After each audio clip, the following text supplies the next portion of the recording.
How do you think wearing hearing aids impacts your relationships with your friends and family and getting through your work day? Probably a lot less annoying because you're not saying, huh? What'd you say all the time? So.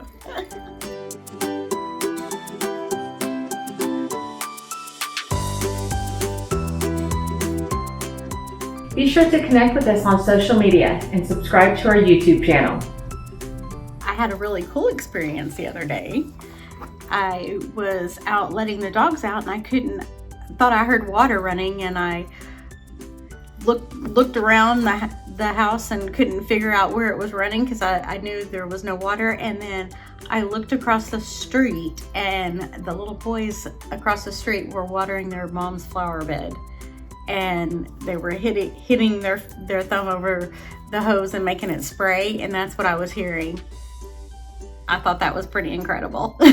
Well, what would you say to someone who would be hesitant to get their hearing checked? Go get it checked. The sounds that you're missing are life-changing. If you have something wrong with your eyes, or you have something wrong with your foot, or your back, you go to the doctor. So go and have your hearing checked if you can't hear. Where would you go to get the best hearing help in Stillwater? Well, Hearing Group Stillwater.